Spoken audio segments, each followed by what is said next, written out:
Good afternoon and welcome. My name is Maureen Conway and I am Vice President for Policy Programs at the Aspen Institute and Executive Director of the Institute's Economic Opportunities Program.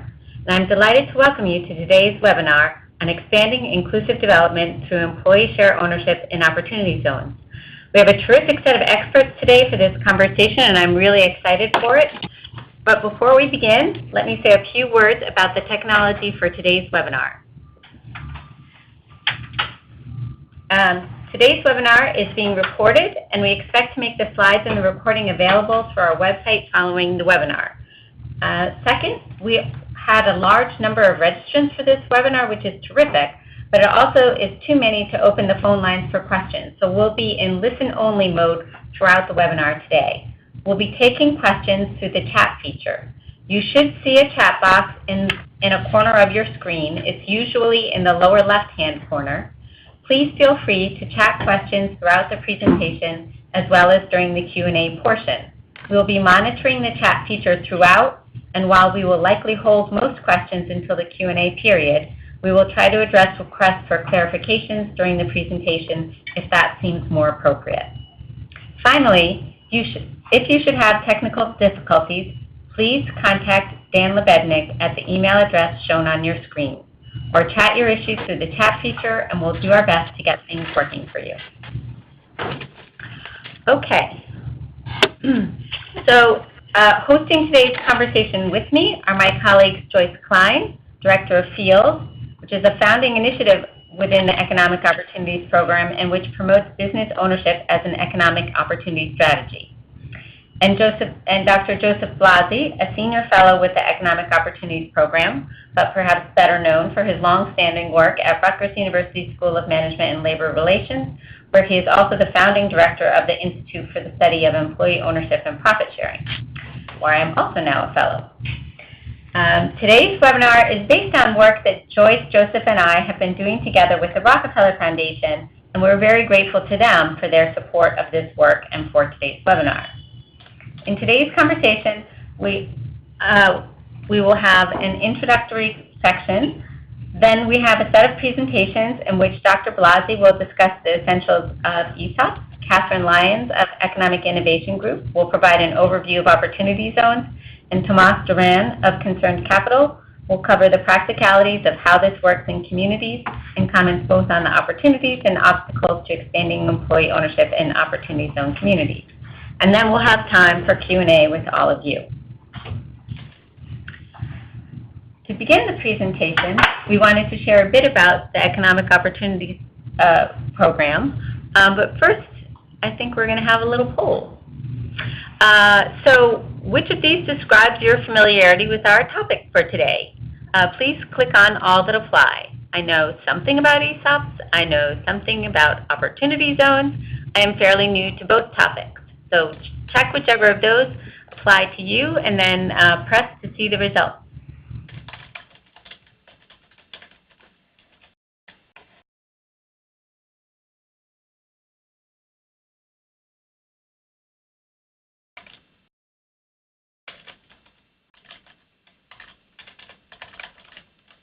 Okay, great. So this is terrific. So we have a nice mixed group today. Some are more familiar with ESOPs, some more familiar with opportunity zones, and a few of you with who are new to both topics. So this will be great. As I mentioned, to begin the presentation, we wanted to just share a little bit about the Economic Opportunities Program and why we're interested in this work. The Economic Opportunities Program does a range of things, as you can see here, to try to expand access to quality economic opportunity for low and moderate income Americans. Of note, for today's conversation, we explore both pathways to work and to quality jobs and entrepreneurship and business ownership as economic opportunity strategies. We are particularly interested in ensuring that economic opportunity is broadly accessible and therefore in strategies that diminish the barriers that race, gender, and geography too often present to fully participating and flourishing in today's economy. So for us, building employee ownership into opportunity zones is kind of something of a trifecta, really. First, there's the job itself. Companies with employee ownership have been found to have jobs that are measurably better than similar companies without employee ownership, along dimensions such as wages or turnover. Second, an ESOP structure naturally builds in the opportunity to own business assets. As I mentioned, one of our key economic opportunity strategies. At a time when the growing concentration of ownership of business assets is contributing to growing economic inequality, leveraging employee ownership to broaden the base of ownership of business assets is a worthy idea for addressing this inequality. And finally, because we were talking about opportunity zones, we were talking about communities that are disproportionately low income and frequently include high concentrations of immigrants and people of color. For all these reasons, we are excited about the potential for encouraging employee share ownership in opportunity zones and believe the strategy holds promise to build more broadly accessible opportunities for earning and for owning. Wages are a key indicator of changes in the quality of work, and the stagnation of wage earnings is a particular concern when we think about work as a fundamental route to pursue economic opportunity and advancement. The chart on the left shows the stagnation in hourly earnings relative to the rise of productivity.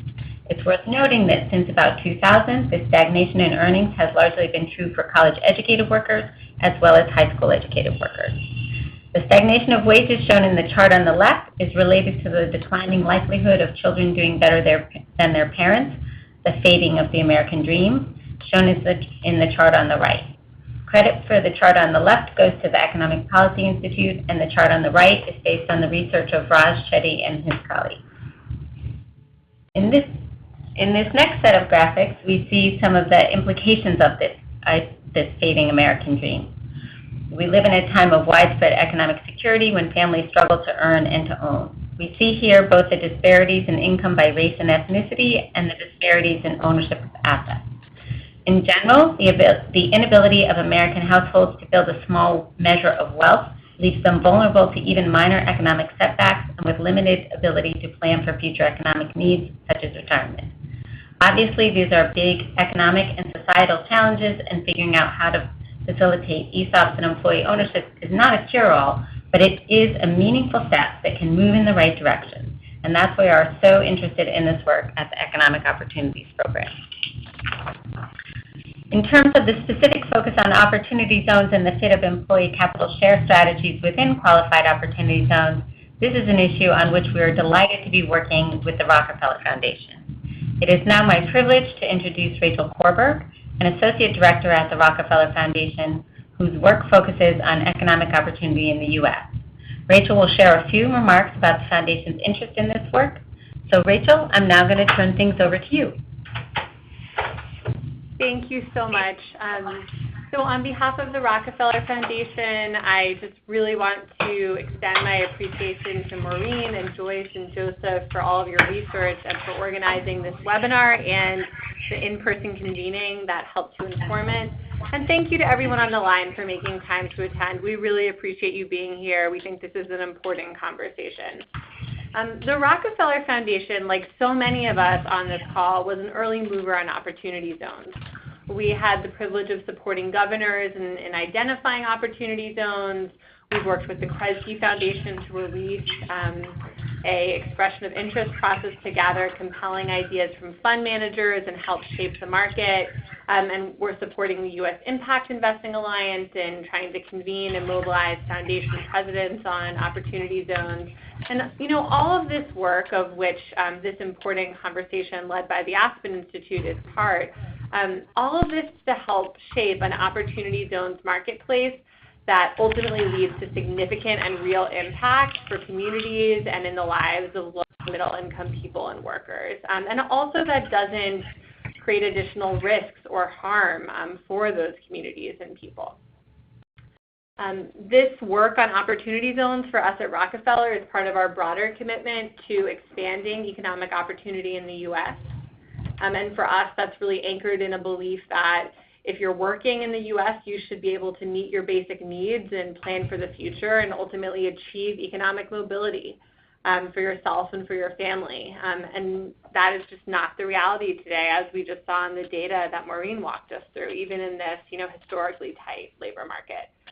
So for us, looking at shared ownership models, looking at opportunity zone incentives is an opportunity to address some of these very significant and pervasive challenges.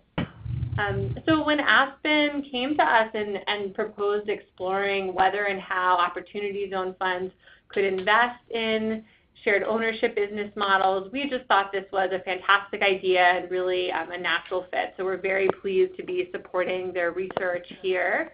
And I look forward to a great conversation. So over to you, Maureen, to share more of the insights that come out of your work. Wonderful. Thank you so much, Rachel. That was terrific. We've really been grateful for your thought partnership and your colleagues and working with you at the Rockefeller Foundation on these issues. And I should just mention for folks that in addition to this webinar, we worked with the Rockefeller Foundation to host a small meeting of experts, including lawyers and investors and others with expertise in employee ownership and in opportunity zones and in local inclusive economic development. And we held this meeting with them to discuss the potential for opportunity funds to support the establishment of ESOPs in opportunity zones. So it was a rich, sort of well-defined, rich discussion, and we learned a lot. And so in addition to this webinar, we also expect to release a brief paper based on that meeting in the coming weeks as well. So please keep a lookout for that. Okay, so now next on our agenda, I'm really delighted to turn it over to our colleague, Dr. Joseph Blasi, whom many of you may know is really a leading expert on employee capital shares, and he's going to provide a brief overview of ESOPs and that work. Also, please remember that you can chat in questions while we're presenting, and again, we'll try to address them at the most appropriate time. Okay, Joseph, so now I turn things over to you.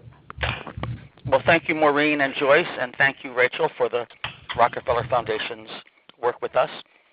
So briefly, an ESOP, an employee stock ownership plan, thinking in the simplest terms, is an employee trust that can use credit, that can borrow money to buy the stock of a company, and the loan is paid back by the company with the ownership shares distributed to the employees.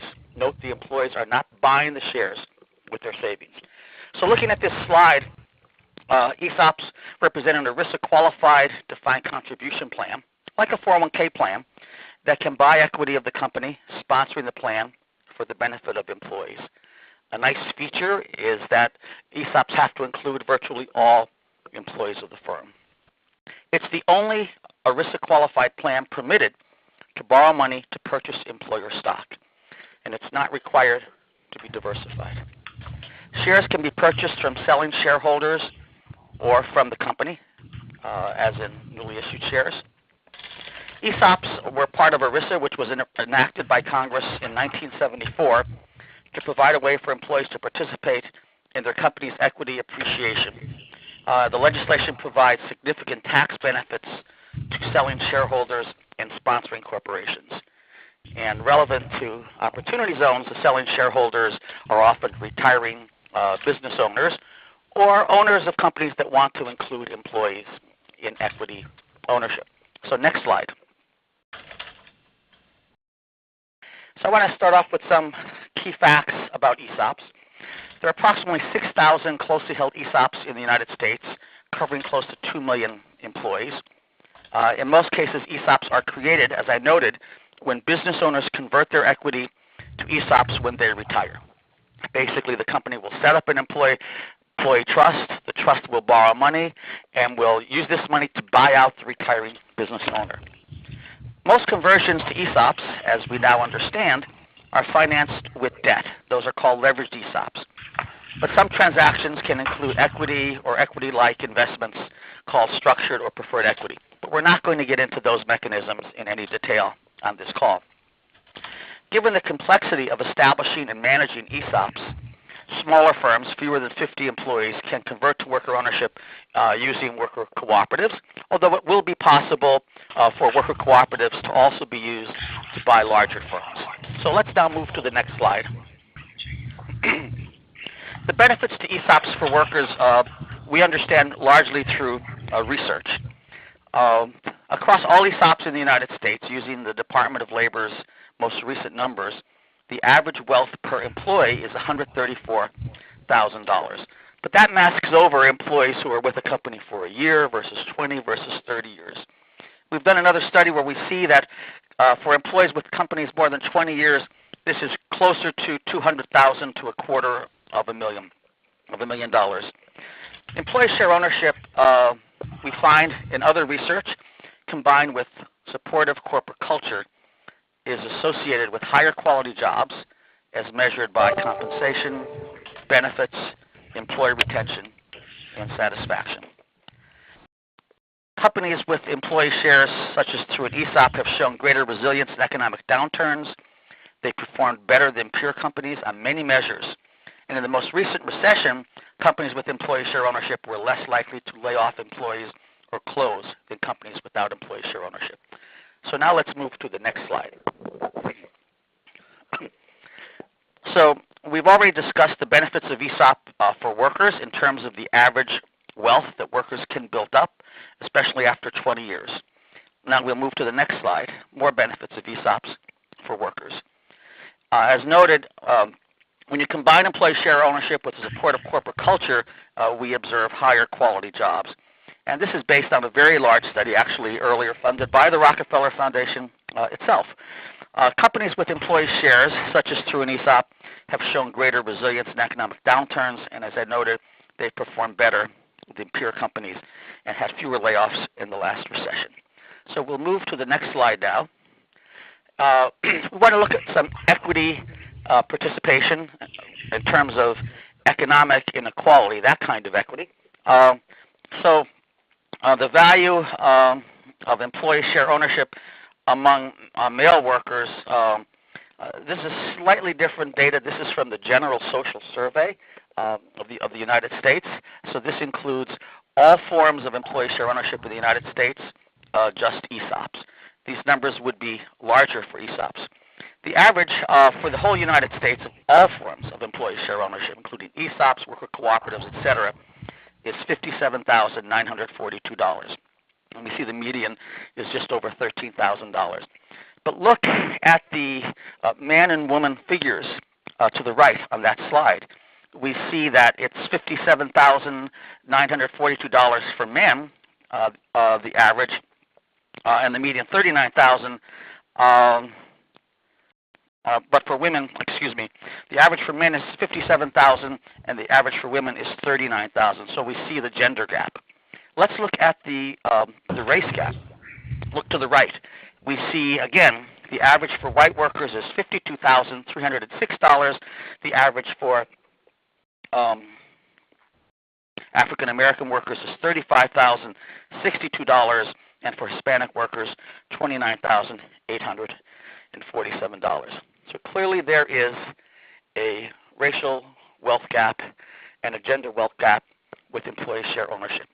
I should note, as I said it before, that these data are for all forms of employee ownership in the United States.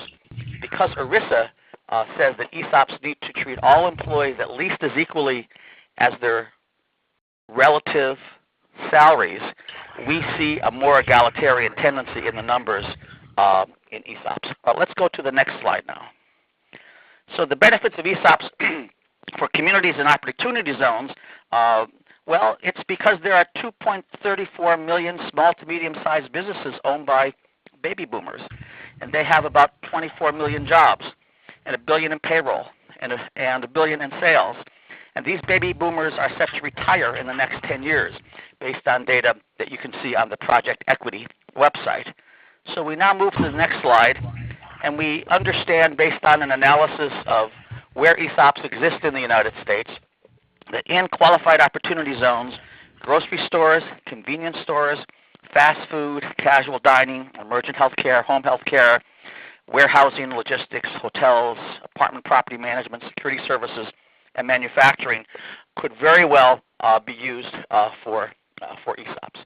I should note that in the United States, the several largest industry groups with ESOPs are manufacturing and professional services such as architectural and engineering firms. Okay, I've come to the end of my segment, and now I'm going to turn it back to Maureen to introduce our next speaker. Great. Thank you, Joseph. I'm wondering if there's actually just briefly, if you could say there was you had a slide that had average share wealth at 134,000 and then the 57,000. I think people wanted a refresher of the difference between those two. Sure. The $134,000 number is a number based on all federal data from the U.S. Department of Labor on ESOPs. But that federal data does not include gender and race. To look at gender and race, we have to look at data from the National Opinion Research Center using the General Social Survey of the United States. But that question asks about all forms of employee share ownership, and that's how we can look at gender and race. Okay, great. Thank you. Terrific. Well, at this point, that was really helpful. At this point, I'm going to hand the moderation of the webinar over to Joyce Klein, who's going to go through the next few sections and on opportunity zones, and then how we fit together these ideas of opportunity zones and employee ownership. So, Joyce? Great. Well, thank you, Maureen. And I'm just going to be with you briefly because I'm just up for now to introduce our next speaker. But hopefully from Joseph, you have a basic understanding of what ESOPs are. I think about half of folks said they were familiar with them and half not. So hopefully the half of you who were less conversant have a little bit more understanding. We can get to some additional questions later. But with that, we're going to turn to the potential connections between ESOPs and opportunity zones. And to start off that conversation, we are so pleased that Catherine Lyons from the Economic Innovation Group is with us. As many of you may know, EIG played the lead role in creating the Opportunity Zone concept and legislation, and it continues to play a really strong role in tracking and working to shape implementation of Opportunity Zones. So at EIG, Catherine is the manager of policy and coalition, so she's deeply involved in their efforts to not only track what's happening with implementation, but she also manages the Opportunity Zone Coalition, which is a group of more than 40 public and private stakeholders who are working to ensure timely and effective implementation of Opportunity Zones. So thank you, Catherine. Welcome, and Catherine's going to give us some background on Opportunity Zones and some updates on its implementation. So I'm going to turn it to you, Catherine. Thank you. Great, Joyce. Thank you so much. I appreciate it, and thank you for having me. And thank you to everyone on the line for your interest in opportunity zones. So I will briefly start with addressing some of the economic reasoning behind opportunity zones before going through the details of the tax incentive itself and where we are today in its implementation. So this first slide is from our Distressed Communities Index, which is a research product that we put out. And what it shows that here is that while the recession hit every place nearly equally, the recovery has been highly unequal. In our distressed communities from which opportunity zones were chosen, the recession is actually still in full effect, while most other zip codes in the higher quintiles, as you see there, are prospering or are getting back at least to where they were pre-recession. So it's a very different reality. While the national economic picture looks very strong, it's a very different reality based on where you are. And this is really the basic concept of opportunity zones was forged because of this fractured recovery and as a potential solution to reversing the trend lines that we see here. Let's see. Let me make sure I can get this on the next slide. Can you all see that? Perfect. Okay. I think it switched. So the second slide just again shows that 3/4 of counties have not recovered from the business closures of the recession. So again, just reiterating the point that while we are looking good from a national picture, many places are still struggling to recover from the 2007-2008 recession. Finally, uneven access to capital is also a real issue in many of these communities. We're seeing that community banks and small business lending are both down, while venture capital is increasingly going to the coasts, Massachusetts, California, and New York. So we designed opportunity zones, as Joyce mentioned. We were one of the lead organizations that worked on creating this concept and then helping to pass it through the Tax Cuts and Jobs Act, which were passed at the end of last year, thanks to our congressional champions, Senators Tim Scott and Cory Booker. So it's always been bipartisan from the start, and I think that's just an important note that we had nearly 100 bipartisan co-sponsors in both houses of Congress. And it was really, they emphasized, especially you'll see there in that quote, the need for this, or the hope that this will really spur capital to entrepreneurs and startups, in addition to real estate and other use cases like that, which we'll go into later. There we go. So now, as of mid-June of this year, more than 8,700 census tracts across all 50 states, D.C. and Puerto Rico and the territories have been certified as opportunity zones. The state executives made those decisions. They had the opportunity to choose 25% of their low-income census tracts as opportunity zones, and they struck a great balance between both need within those communities as well as opportunity in terms of pre-existing and established jobs and businesses that are there. So how does the incentive actually work? This is, and I'm happy to take questions on this throughout as well, but so it starts with individuals and corporations having capital gains that they would then roll over into an opportunity fund. Opportunity funds are critical vehicles to making this all work, and I'll go through some more detail of that in a little bit.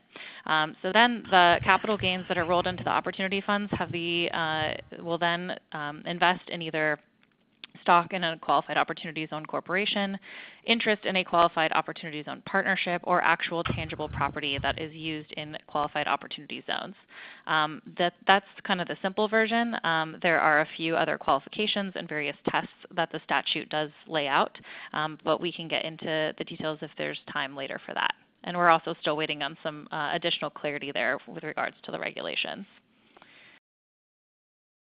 So the incentive structure here, this outlines that. So we really think about the incentive as having three real buckets. So the first is the initial temporary deferral of capital gains taxes, which are currently at about 24% until 2026. So that's a big deal in that you get to just defer as you roll those capital gains and realize those capital gains into an opportunity fund. No taxes are due until 2026 when you do that. Then there's a step up in basis. So if you hold that investment for 5 years, you get a 10% step up in basis, and then an additional 5% if you hold it for 7 years. Finally, the investment that we think most people are pretty excited about is the exemption on any taxes for capital gains earned through the opportunity zone investment. So any new gains that you receive from your investment in an opportunity zone, at the end of a 10-year hold, you would not need to pay taxes on that. So that's the permanent exclusion. So again, this structure really tries to reward patient capital and really a true investment in the communities for the long term. So as I mentioned, opportunity funds are going to be a critical intermediary here for making this all work. All investments have to be made through an opportunity fund. We now know those funds can self-certify to the IRS.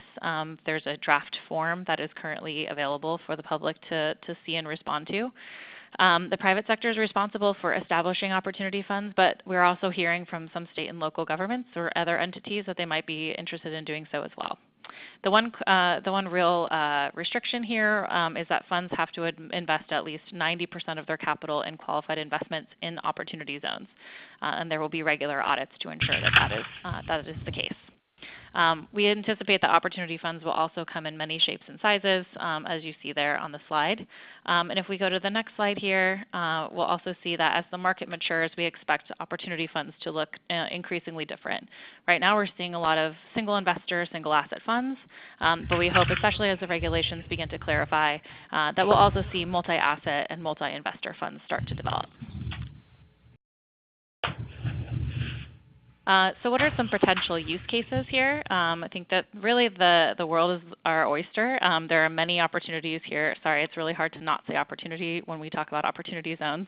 I guess But there's a lot of potential here for opportunity zones across both urban and rural America. So many of the ones that we're really excited about the possibility for this funding startups and entrepreneurs in distressed communities, but we're also seeing a lot of first movers focus specifically on housing, affordable housing, and commercial developments. We're also particularly excited about innovation districts. Oops, sorry, I went too far, I think. About innovation districts, particularly those centered around universities or other anchor institutions. Brownfield redevelopment is one thing that I know cities are looking particularly at, in terms of layering some of those incentives. And finally, energy assets. Certainly not finally, by the way. There's many others that I'm sure that are not listed there that we're excited to see the market come up with. So there are important steps for local economic development leaders on opportunity zones here, and I won't read them all, but a lot of it is really the raising of awareness and forging the connective tissue between the capital and community. Both the Rockefeller Foundation and the Aspen Institute have been doing a lot of this work, and we're really fortunate to have leaders in the space that are really working with state and local governments, but also with the investor community to make sure that the needs of the communities and the desires of investors are coming together to really for the benefit, maximum benefit, positive benefit for the people that this incentive is meant to serve. Oops, sorry. I keep going a little too far. My bad. So I think what some of the questions that we always get are related to the regulations. And I will point out that we have on our blog, which is eig.org, and I think if you click on news, where our blog is right there, and we did a full listing of what the regulations did cover and what are some of the things that we are a little concerned about in terms of needing additional clarity. I've listed them out here as well. And I know particularly for the ESOP model that there are some remaining questions in the regulations, particularly around substantial improvement for what opportunity zone business is. What does that really mean? We still don't know and are looking for additional clarity in either this round of regs or what we hear is that there will be another round of regulations released before the end of this year, and that won't be the last. There will probably be several additional rounds of regulations coming out in Q1 or even into Q2 of next year as well. So there will be plenty of opportunity to continue commenting, continue having these types of conversations to really help better understand how this can work for a variety of models. If you are interested in public comment for this particular round of regulations, you have until December 28th to do that as well. In terms, some other issues that I think are of top of mind for the ESOPs are the process for property being determined or located in an opportunity zone. We have some clarity on that with some of the substantially all definitions, but again, looking for more there, as well as the timing for opportunity funds to deploy investments. While we, again, have some clarity on that, but not enough, I think, for the purposes of this conversation and many others happening around investments in opportunity zones. So you can see there, again, some of the issues that we do have some clarification on. It was a really positive first step, but only a first step. And so there will be much more work to come on making sure that all of these hurdles are taken down, or so to ensure that investors can really make the most of this market and the communities can benefit. So I think that's the end of my slides, and I'll stop there. Great. Well, this is Joyce again. Thank you, Catherine. We really appreciate that. And we may well come back to you during the Q&A session. I know we've had questions coming in, so we'll hopefully hear from you again later. But for now, I'm gonna keep us moving. So just briefly, I think as folks could probably hear and understand from Catherine's presentation, there are definitely some questions about whether there's a fit or what the fit might be between the capital that opportunity funds are going to be investing in opportunity zones and ESOPs and ESOP transactions. And some of those questions relate to whether and to what extent opportunity funds can invest in any kind of existing business. So there are some questions about that that I think folks still have, that the regulations have cleared up to some extent, but there's some more clarification now needed around that issue. And I know that's something that Catherine and the team at EIG are really interested in and focused on. But just to be clear, as Joseph described in the beginning, what you're looking at in an ESOP conversion is a way of looking at an existing business and how to convert or transition the ownership of that to include or be completely held by the employees of the business. The second kind of question, even if the issues around can you invest in existing businesses are sorted out, there's also an issue related to the kinds of capital that are typically used in ESOP transactions. So ESOP transactions typically involve debt, and which is currently, debt investments are currently not allowed under the existing Opportunity Zone statute. So that would require a statutory change. But not all ESOP transactions involve debt. Some of them do involve equity.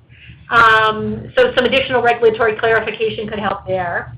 In addition, some ESOP transactions use preferred equity or structured equity. Again, and some regulatory change or regulatory clarification could be helpful in making sure that piece of the puzzle might be addressed. So these are all sort of among the issues that we discussed at the meeting that we convened in October that Maureen mentioned, the one where we brought together people with deep expertise in ESOP transactions along with folks, lawyers, and others who have been really looking at opportunity zones. And we're not going to go into all those specifics here. First of all, they're really technical. Secondly, it's not fully clear. Just given the state of where the regulatory regulations are around this, what may be possible and what might not be possible. It does seem that certain kinds of transactions will be possible. But one of the things we did want to talk about a bit and make clear is that in addition to the specific question about whether capital to finance ESOP transactions can come directly from opportunity funds, there's also a much more broader and we think really important question about how ESOPs might be used alongside or be integrated into the projects and development that's going to happen in opportunity zones, so as to make sure that the development that's happening in those zones is more inclusive and directly benefits the workers who live in those zones. And so to hear a bit more about that, I'm going to introduce you to our next and our last speaker before we head to question, and that's Tomas Duran of Concern Capital. Concern Capital is a social benefit corporation. They're based in LA, and Tomas is the president there, and he and his team have developed a transfer of ownership program, which, as they say, recycles manufacturing companies by transferring ownership from retiring owners of those companies to the employees. Just a little bit more about Tomas. He, in addition to serving as the president at Concern Capital, he's also on the board of BALI, which many folks on this call may know, the Business Alliance for Local Living Economies. He's also a member of our current class of Economic Opportunities Program Job Quality Fellows. So Tomas comes from the community perspective. From a local perspective, I've worked for many years in the LA region to promote equitable and inclusive development. And he's been thinking about how to incorporate or connect opportunity zones to the work that he's doing to expand employee share ownership. So I'm going to turn it over to Tomas to talk about their model and the work that they're doing, and also to give us some specific examples of how opportunity zones and opportunity funds might fit in. Tomas? Okay, great. Thank you, Joyce. I want to say hello to everybody, and also thank you all at the Aspen Foundation for giving me space to talk about the work that we're doing and how it can tie in with the Opportunity Zone opportunities. So first of all, I want to start out with the upholding up the value of employee ownership. Transitioning companies to employees and helping them grow is the core of our business. We're a social benefit corporation, and we do this because we believe it can change the lives of the people who are in those businesses, and it can grow jobs. We also feel like we like using it as a tool to push back against gentrification and address income inequality by basically opening the income horizons for the new owners and also elevating entrepreneurs of color. Almost all of the clients that we have in these underserved communities tend to be managers or owners of businesses, and they tend to be people of color. So we feel like doing this kind of transition, supporting them, helping them grow their jobs is a great way to address those social issues. we also find that when we help transition a business, it changes the trajectory of that business from that slowly downward spiral of the retiring owner to taking off based on the new energy of the incoming entrepreneurs. And we find that the retiring owners are supportive because they see their legacy preserved, and also they enjoy the tax advantages of selling to employees. The work we do isn't easy, and programs like new market tax credits or opportunity zones, they aren't panaceias. But the outcome is definitely worth the effort. And it's one of the reasons why we continue to forge ahead in this space. I wanted to give you 2 examples of how we do what we do and the outcome with 2 firms that we've transitioned. One of them was an art distributor. It was here in Southern California. The owner had owned it for, I think, close to 40, 50 years. And at the point he wanted to retire, he was 84 years old. He decided to sell the land below the factory because the value of the land far outweighed the value of the actual operating business. And his simple solution was to shutter the business because he had his windfall on the land. 64 employees were going to lose their jobs. So we were able to transition to the key employees with the factory manager as the lead. She happened to be an immigrant that had worked for the firm for more than 20 years. And she had amassed enough capital in her own right to be able to be a major buyer when it came to this. The business was relocated to a nearby warehouse and is doing very well, and they were able to take the business from $3.5 million in sales to $6 million in sales in a relatively short period of time, and they're still doing very, very well. In this particular case, the jobs that were saved were entry-level manufacturing kind of jobs. And the alternative for a lot of the people who were in those jobs was to be placed in entry-level service kind of jobs.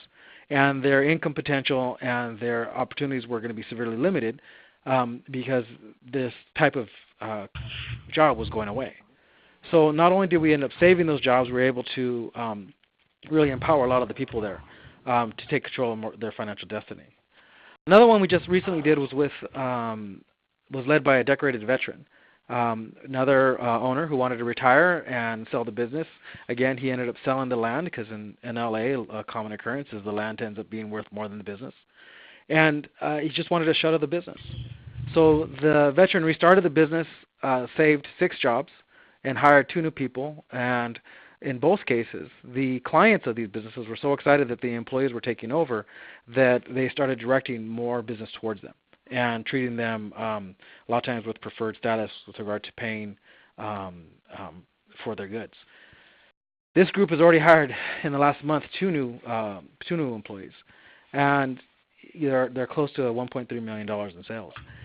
In both of these firms, both of these examples, the greatest challenge that we had after the transition was done was identifying capital that could be used to grow the company. Because in both cases, the employees, because they wanted to buy this firm or buy their company, they used all the capital that they had. And they basically were in a situation where now they had control, but they were undercapitalized. So where we see is an opportunity for Opportunity Zone is to be able to come in and do the transition where you're relocating from one place to another into a qualified use, which was mentioned earlier in terms of the purchase of a new building. Or in the case of the art distributors' purchase of new equipment that they weren't going to be able to buy on their own and have terms that are much more patient. Now, in these cases, the Opportunity Zone would not have created the transition, but would have helped with the after part. And I think that's, from our perspective at this point, is where the key meeting point really is. I also want to say is that, it has to be a company that has growth potential. It has to be a company that has that will be able to repay that money, and that the investors are going to look at it and are going to say, yes, I understand how this works, and I want to be part of this.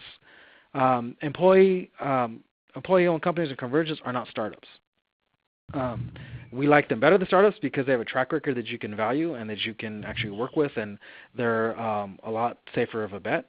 But they're also not going to be the kind of venture capital opportunity that a lot of the investors are thinking that is out there in the marketplace. But again, we like them because they save and they grow jobs in these spaces. So what we see next, or how we plan on using opportunity funds to support employee ownership is basically we see there in 5 different opportunities.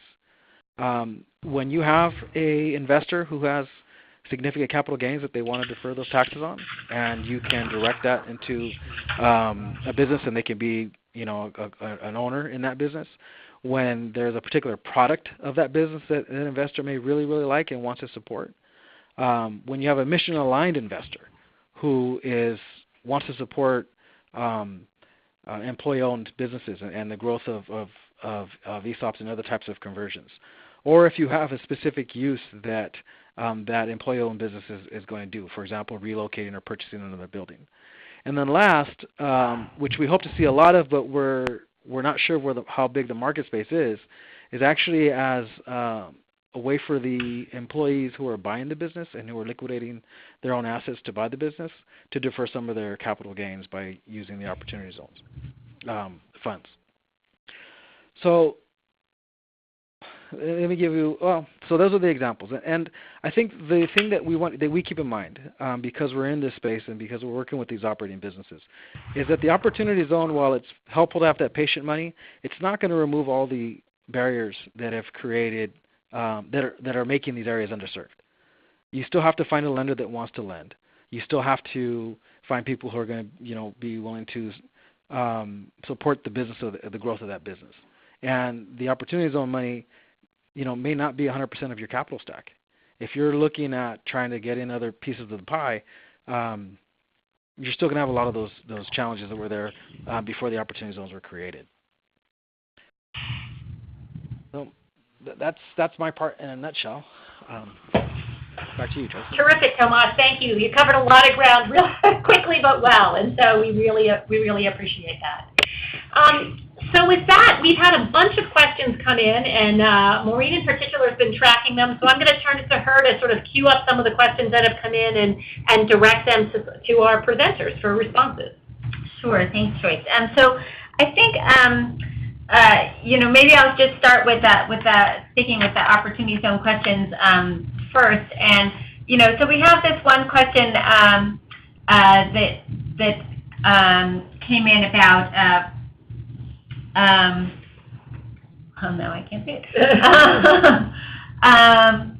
That if funds are being created by private entities, and this is similar to some other questions that have come, it seems there's this question about how funds are being created and how can sort of community-based businesses and enterprises be involved, and sort of how do you think about who's organizing the funds and who controls and directs those funds, and how does that match up to sort of needs in the community, and in particular, are there any protections or provisions or ideas for protecting kind of the interests of people who live in the communities who might want to have access to the funds and have a good use for them. So this is sort of the how do you guard against gentrification question, I guess, which we've gotten in various forms. And so I was wondering if both Tomas and if Catherine had some thoughts on that. Sure. I can start, but I'd love to hear Tomas's thoughts too. So yeah, we get this question a lot as well. And while the statute itself is relatively simple, we are anticipating that there may be some additional reporting requirements that may come either through the regulatory process or through the statutory process, that was actually part of the original bill, and that would just help us better track, where these investments are going, to which communities, what are the funds that are making these types of investments, do they have a mission-oriented, slant to them, double bottom line, so to speak, things like that. This is also a really great opportunity for the philanthropic communities as well. We're already seeing that there's been, letters of inquiry put out on a national level to get feedback from, I think it was almost 150 opportunity funds about, what are their goals, where are they going to be acting, whether regionally, nationally, will they have a specific, asset class that they're interested in, will they have that double bottom line, et cetera. So I think it's a really great opportunity for the philanthropic community and for impact investors who have been in this space for a really long time, to engage with potentially new investors or investors that have traditionally been, kind of at that, not in that double bottom line space, to help educate fund managers and talk about this opportunity to cause positive impact. I think the last thing I would say on this too is, this is a federal tax incentive, but really where the power is here, especially around some of the anti-displacement, anti-gentrification efforts, is at the state and local level. And that's why it's really, really important for state and local governments to think through what are the incentives, they are already on the books, what are the tools that are in their toolkit already that they can layer along with opportunity zones to make sure that they're incenting the right type of a development for their communities. Those that are closest to the ground know their communities best and know the needs best as well as how to access the community and get the feedback that they need to make sure that the types of developments that are coming in through opportunity zones are the ones that will have the most impact, positive impact. And so I think that it's going to be really critical for state and local governments to start to think through their strategy for opportunity zones, as well as other incentives or carrots or sticks to make sure that the priority type of investments that they want to be going into their communities will actually manifest. The slide that I have in my deck that's related to what can local economic development related organizations or actors do now is maybe just one first step of or a few ideas to get the ball rolling on that. Yeah, and I just like to, I agree with what Catherine said, great comments. I think the thing for me as someone who's done community development and also worked in projects trying to fund programs in low-income communities, the lack of transparency here is concerning because we really aren't going to know who's active in these spaces unless they self-identify. And that can create a lot of challenges for communities because they're not going to know what's happening in their space if they're not a little more proactive getting involved and making sure that they're watching what's happening in these areas that are qualified. I think the other thing is that people need to comment. They need to let the government know that they do want to see more transparency or that they want to see some sort of reporting requirement to make this a little more easier to manage for people. I think in addition, I think the other things that have been effective tools is being involved in the entitlement process and making sure that if there's activity happening on a large scale, that the community knows about it. I mean, people, especially in California, you can't just come in and build a $50 million project without people noticing. Someone's going to notice that you're assembling land. Somebody's going to notice that you're pulling permits. Somebody's going to notice you're going through this public process. And there's going to be things that allow people to have access that way. But a lot of times that may be a little too late. And then last, I think that communities can incentivize people to be transparent about this by offering ways to leverage that equity investment. Maybe there's a public source of funds that could be used, for example, an EDA revolving loan fund or a CDFI's revolving loan fund that does have kind of reporting requirements that would allow it to be a little more transparent and would give the little less exposure to the equity investor. And so, everybody kind of has a happy medium there. Great. Terrific. Thank you. We also got several questions about different forms of employee ownership. So there's ESOPs, but there's also co-ops and other kinds of things, and ESOPs can take different forms. And so we had some questions about which companies, how do you think about which form is better for which companies, and also, just in general, within an ESOP structure, how do you also guard against sort of over-concentration of retirement benefits within the company where you work? So Joseph, those are sort of some questions for you. Okay, so I will comment on those. So first, for the hardest one, on the issue of diversification and risk, specifically in ESOPs. So ESOPs were set up by Senator Russell Long with the help of Louis Kelso, investment banker and former law professor. And the whole point of them was that employees, workers would not buy the shares with their savings or wages or retirement. That's very important to understand. The whole concept of ESOPs, in a way, was sort of inspired by real estate developers. A real estate developer doesn't use her or his cash to buy a building. They present a business plan to a bank. They get credit. they didn't buy or build a building with that credit, and they use the rents to pay it back. An ESOP is very similar. An employee trust uses credit to buy stock in the company, and when the company pays that loan back out of its profits, then the employees receive equity ownership. Employees are not NOT in any way buying the shares with their wages or savings. So sure, employees, any person owning any equity in one asset is risky. There's no way around that. But I think with 75% of all wealth concentrated in the top 10%, relatively controlled risk approaches for regular employees to have ownership might make some sense. In terms of very quickly, in terms of other approaches, while we said in the presentation that there might be more relevance for worker cooperatives in smaller companies, that's only related to the notion that worker cooperatives have tended to be concentrated in more smaller companies. Certainly, if worker cooperatives can use the same type of financing mechanisms, and in some cases we have a worker co-op ESOP hybrid forms being developed, then there's no actual rational limit to whether an ESOP or a worker co-op or a hybrid can be used. There's another hybrid called an employee trust, which we don't have time to talk about now. So I'll leave it at that. Great.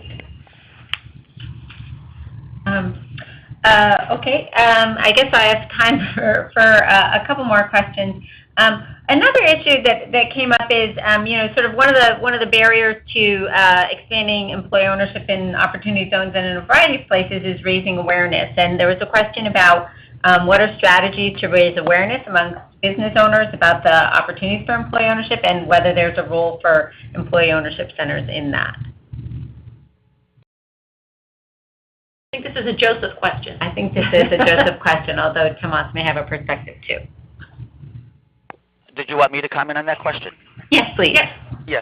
So we do find we have about 10 or so employee ownership centers in the United States, Ohio being very well known, Vermont being very well known, Indiana, we have one here at Rutgers in New Jersey, and many others. What we know is that where there is a local or state or city employee ownership center, such as the one in Newark that Chris Michael is working on, that you see more activity, more knowledge and awareness of sharing the wealth through employee ownership. So sure, the development of employee ownership centers is a very important part of this policy discussion. Okay, great. I would. This is Tomas. I would agree with that, and big fan of the work that's being done in those spaces.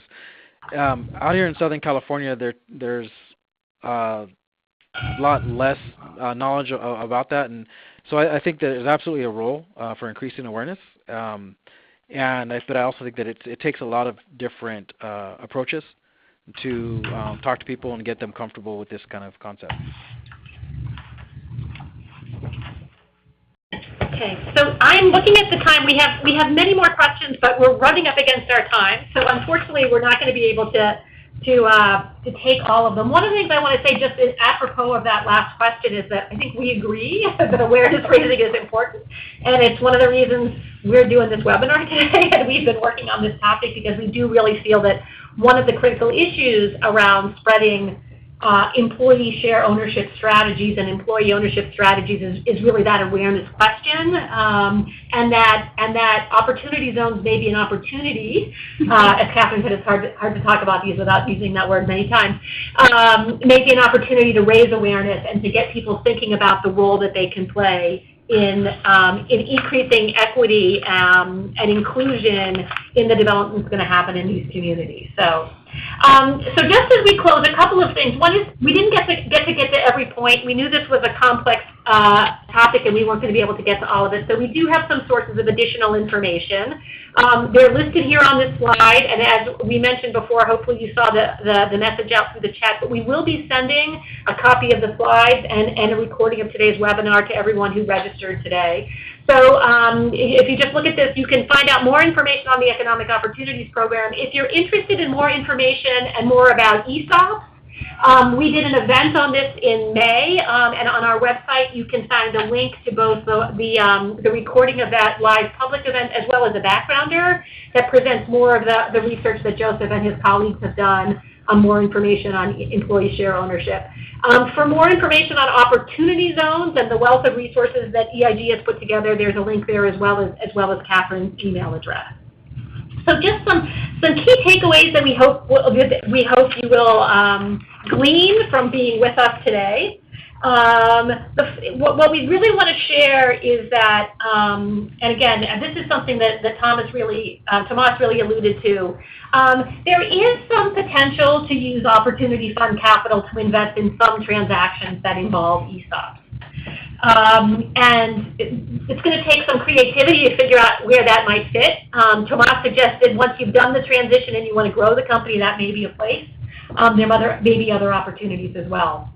Some additional regulatory clarity and perhaps some statutory changes needed to allow opportunity fund capital to apply to an even broader range of ESOP transactions. And that really has to do with sorting through these issues about what kinds of investments might be workable in existing companies.